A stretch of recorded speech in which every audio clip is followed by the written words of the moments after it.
as we get it through the morning, right here, BBC Radio Berkshire. It's 5 to 8. Back to our top story here this morning. BBC Radio Berkshire has found that nearly 200 people are still waiting to find out if they can claim back care fees. They think that the NHS here in Berkshire should have paid for their relatives. Some of these people are likely to be owed more than £50,000.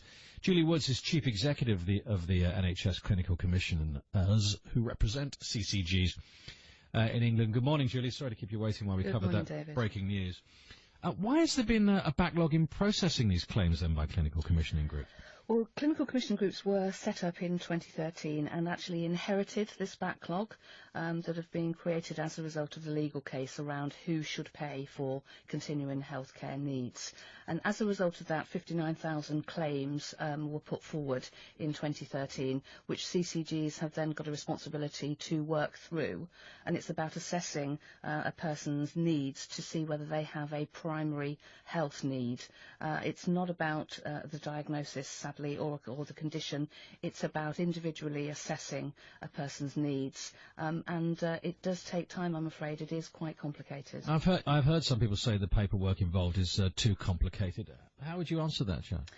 CCGs haven't developed their own, if you like, paperwork. They have to use a national decision support tool that is being given to them, and that records a person's needs across 12 areas. And so, yes, it is quite complicated, but there isn't an expectation that the individual whose needs has been assessed completes it. People will be completing it on their behalf, people who are looking after individuals, and it's important that we do actually work through their care needs and assess whether the nature of the need, the intensity, the complexity and the unpredictability of their needs before making a decision about whether somebody does have a primary health need and therefore qualifies for NHS continuing health care. And so it is by nature complicated, I'm afraid, and quite labour intensive. Have you got enough resources to handle all of this? Must be a pretty hectic thing to get your head around. Well, CCGs have got to do many things all at the same time. So as well as dealing with this backlog, they're also having to deal with people whose needs come forward, if you like, now, today, tomorrow for an individual. So they've got to balance the two things. And yes, they have had to take on additional staff, additional teams of nurses who are qualified, who are able to really plough through all of these notes and all of the forms that they need to look at to assess somebody's needs and to determine whether there is a primary health need or not. When will the backlog be cleared, do you think? Well, the CCGs are actually doing really, really well. So having inherited this 59,000, they're now over 3/4 of the way through.